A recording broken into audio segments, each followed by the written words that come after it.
Breaking news, Bharat में अवैध पाकिस्तानियों पर एक्शन हो रहा है। अवैध पाक नागरिकों का डिपोर्टेशन चल रहा है। बस में पाकिस्तानी नागरिकों को लेकर पुलिस आई और सभी के पास भारत का दस्तावेज नहीं है, इस तरह की जानकारी भी मिल रही है।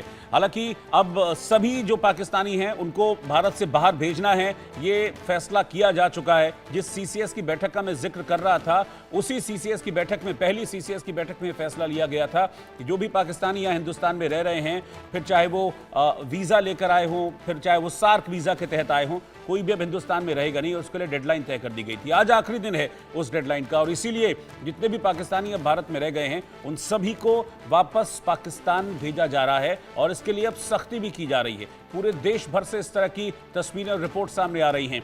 अटारी वाघा बॉर्डर पर भी लाइन लगी हुई है। जिन पाकिस्तानियों को वापस भेजा जाना है वो पाकिस्तानी या तो खुद पहुंच रहे हैं या फिर पुलिस जबरदस्ती उन लोगों को पकड़कर बॉर्डर पर ला रही है ताकि उनको पाकिस्तान डिपोर्ट किया जा सके। लेकिन इस तरह की भी खबरें आ रही हैं कि पाकिस्तान कई अपने नागरिकों को लेने के लिए भी तैयार नहीं है। अब आप देखिए कि जो लोग पाकिस्तान से यहां पर आए हैं वीजा लेकर, उन लोगों को वापस पाकिस्तान भेजा जा रहा है। तो कुछ एक ऐसे केसेस सामने आए, पाकिस्तान मना कर दे रहा है कि नहीं, हम नहीं लेंगे उनको। तो आप सोचिए कि जो पाकिस्तान अपने नागरिकों को लेकर इतनी संजीदगी नहीं दिखा पा रहा है इस वक्त में, वो क्या होगा, वो किसका होगा पाकिस्तान। और ये बात जाहिर भी होती है क्योंकि पाकिस्तान की सेना और पाकिस्तान के नेता सिर्फ खुद को सुरक्षित करने में लगे हुए।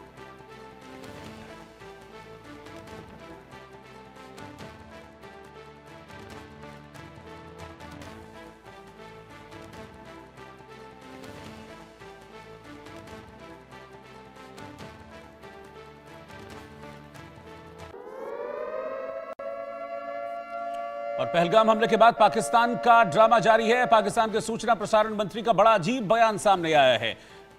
अताउल्लाह तरार कह रहे हैं कि पाकिस्तान आतंकवाद का पीड़ित है और साथ ही वो ये कहते हैं कि 24 से 36 घंटे के अंदर भारत सैन्य कार्रवाई करेगा। भारत का इस तरह का इरादा है। तो पाकिस्तान का डर दिखा रहा है। जो मैंने इस शो की ओपनिंग की थी कि जंग से पहले मर गया पाकिस्तान, जंग से पहले डर गया पाकिस्तान, वो डर दिखा रहा है इस तरह के स्टेटमेंट जो हैं। और इसी कड़ी में अब एक नया स्टेटमेंट है अताउल्लाह तरार का, जो पाकिस्तान के सूचना प्रसारण मंत्री हैं।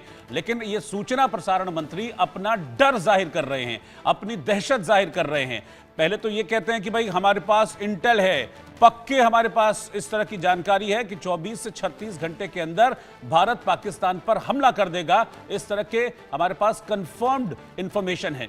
फिर उसके बाद आगे कहते हैं कि हम तो खुद आतंकवाद के पीड़ित हैं। तो देखिए कैसे झूठ का प्रोपेगेंडा फैला रहे हैं पाकिस्तान के सूचना प्रसारण मंत्री। इनको भी बैन कर दिया जाना चाहिए। ये पाकिस्तान में यूट्यूबर्स को बैन करते हैं क्योंकि वो पाकिस्तान की सच्चाई दिखाते हैं, लेकिन स्क्रीन पर आकर ये झूठ परोस रहे हैं, अपना डर दिखा रहे हैं।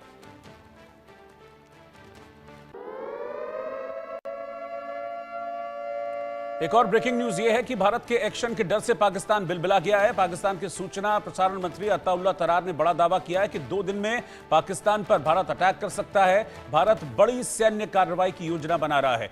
अताउल्लाह तरार सूचना प्रसारण मंत्री हैं पाकिस्तान के। वो कह रहे हैं कि दो दिन यानी कि 24 से 36 घंटे के अंदर भारत हम पर हमला करेगा। तो हमले का डर है पाकिस्तान में, इस वक्त दहशत का माहौल है भारत की स्ट्रेटजी को लेकर। जिस तरीके से भारत ने आतंक के खिलाफ कड़ा एक्शन, अच्छा आप इस चीज को समझिए कि आतंक के खिलाफ भारत ने कहा कि हम कड़ा एक्शन लेंगे और डर रहा है पाकिस्तान। तो अपने आप इस चीज को यह गठजोड़ बन जाता है कि आतंक और पाकिस्तान एक थे, एक हैं, लेकिन अब हम रहने नहीं देंगे। पाकिस्तान के पास मुस्तनद इंटेलिजेंस इतलात हैं कि अगले 24 से 36 घंटों में पहलगाम वाक़े से जुड़े बेबुनियाद और खुद साख्ता इल्ज़ामात को बुनियाद बनाकर भारत पाकिस्तान के खिलाफ फौजी कार्रवाई करने का इरादा रखता है।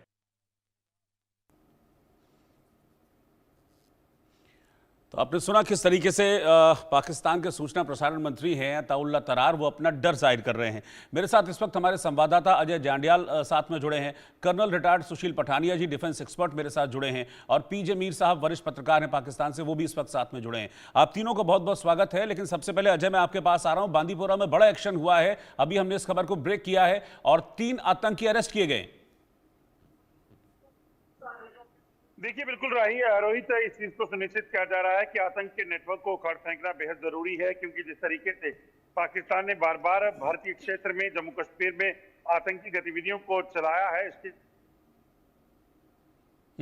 आतंक का नेटवर्क है जो बार बार यहाँ पे रिवाइव होता है, बार बार सेना जो है इनको मार गिराती है और उसके बाद फिर ये नेटवर्क जो है मिलकर फिर से इसे रिवाइव करता है। तो ऐसे में एक बड़ा एक्शन उन आतंकियों के खिलाफ जो आतंकी यहाँ सक्रिय हैं और उनके सहायकों के खिलाफ जो जम्मू कश्मीर में आतंकवाद को रिवाइव करते हैं, उसी के मद्देनजर एक बड़ी एक्शन जो है वो चल रही है। 3 लोगों को गिरफ्तार किया गया है। लगभग 75 इनके जो साथी जो इनको सपोर्ट करते थे, जिनको मदद आतंकी गतिविधियों में, उनकी भी गिरफ्तारी जो है वो लगातार उनको भी गिरफ्तार करने की जो है तैयारी कर ली गई है। जो इन्वेस्टिगेशन चल रही है उसमें जो लिंक्स निकल कर आएंगे, जो कई खुलासे करेंगे, उस चीज को लेकर जो है इस वक्त इस ऑपरेशन को चलाया जा रहा है। मकसद बड़ा साफ है, किसी भी तरीके से जम्मू कश्मीर की शांति बहाली और सरहद पार से पाकिस्तान की नापाक पाकिस्तान चला रहा है उनको नाकाम करना, ये पूरी प्लानिंग जो है वो कर ली गई है। ठीक है, जब मेरे साथ बने रहिए। एक ब्रेकिंग न्यूज इस वक्त और सामने आ रही है और बड़ी खबर यह है कि भारत पाकिस्तान के बॉर्डर से यह ब्रेकिंग न्यूज है कि पाकिस्तान ने अंतर्राष्ट्रीय बॉर्डर से अपना झंडा हटा लिया है। अंतर्राष्ट्रीय बॉर्डर से पाकिस्तान ने अपना झंडा हटाया है। इस वक्त की ब्रेकिंग न्यूज में आपको बता रहा हूं, जो अंतर्राष्ट्रीय बॉर्डर्स होते हैं वहां पर दरअसल झंडे लगे होते हैं अपने अपने देशों के, लेकिन कल तक जो झंडा वहां पर पाकिस्तान का लगा हुआ था, आज जब देखा गया तो पाकिस्तान ने वहां से अपना झंडा अंतर्राष्ट्रीय बॉर्डर, इंटरनेशनल बॉर्डर से हटा लिया है। क्यों हटाया, क्या हटाया, डर की वजह से, दहशत की, या जो भी रीजन है, लेकिन खबर इस वक्त यही आ रही है कि इंटरनेशनल बॉर्डर से पाकिस्तान ने अपना झंडा हटा लिया है। इस वक्त की ब्रेकिंग न्यूज। तो पाकिस्तान में एक तरफ तो ट्रेल चल रही है इस तरह के बयानों की, जिसमें अब नया नाम अताउल्ला तरार का सामने आ गया है, जो कहते हैं कि भाई 24 से 36 घंटे के अंदर भारत अटैक कर देगा। इससे पहले भी इस तरह के बयानों की लंबी ट्रेल थी, फिर चाहे वो इशाक डार हों, फिर वहाँ के रेल मंत्री हों, या फिर ख्वाजा आसिफ हों, जो कि ये मान भी रहे थे कि हाँ हमने आतंक का साथ दिया, हमने आतंक को पैसा दिया, हमने आतंक को धन दिया, हमने आतंक को पाला पोसा। अब उसमें अताउल्ला तरार का नाम भी जुड़ गया। लेकिन इस बीच एक और ब्रेकिंग न्यूज़ ये है कि भारत पाकिस्तान बॉर्डर से, अंतर्राष्ट्रीय बॉर्डर जो है वहाँ से पाकिस्तान ने अपना झंडा हटा लिया है। ये ब्रेकिंग न्यूज़ इस वक्त सामने आ रही है। अजय जंडियाल के पास मैं चल रहा हूं। अजय, इस बारे में कोई जानकारी है, इस झंडे को हटाने के पीछे क्या वजह है, किस तरह से देखें इसको? रोहित, ये डर ही हो सकता है और क्या होगा, मैं तस्वीर आपको बताने की कोशिश करता हूं। पाकिस्तान लगातार जो है, मैं खुद उस अंतर्राष्ट्रीय सीमा के इलाके में हूँ और ठीक सामने जो आप देख रहे हैं, मैं हालांकि क्योंकि मैं इसे ज्यादा जूम नहीं कर पाऊंगा, मगर ये जो आप देख रहे हैं पुल के ठीक सामने घने पेड़ों में, यहाँ पाकिस्तान की चौकी थी और यहाँ पर पाकिस्तान का झंडा लगा हुआ था, जिसे पाकिस्तान ने हटा दिया है। आप बिल्कुल पोल के राइट साइड एक देखेंगे, आपको जो चौकी दिख रही है, पोस्ट दिख रही है, इसी पर पाकिस्तान का झंडा लगा हुआ था, मगर उसे जो है वो हटाया गया है, जिसके पीछे की मंशा पाकिस्तान की कहीं ना कहीं डर ही हो सकती है। ये इलाका जो है, ये लाइन ऑफ कंट्रोल, अंतर्राष्ट्रीय सीमा का इलाका, यहीं पर पिछले कई दिनों से पाकिस्तान की तरफ से जो है वो कोशिश की जा रही थी कि किसी भी तरीके से जम्मू कश्मीर में हालात खराब किए जाएं। बीते रात भी इसी प्रगौर सेक्टर में पाकिस्तान की तरफ से फायरिंग की गई और भारतीय चौकियों को निशाना बनाया गया। तो ये ताज़ा तस्वीरें जो हमने बताई हैं, ये अंतर्राष्ट्रीय सीमा पर पाकिस्तान की चौकियां जो प्रगौल में पड़ती हैं वहाँ की हैं। तमाम जो पोस्टें थी वहाँ पर पाकिस्तान का जो झंडा था उसे उतार दिया गया है। 2 वजहें हो सकती हैं। पाकिस्तान को लग रहा है कि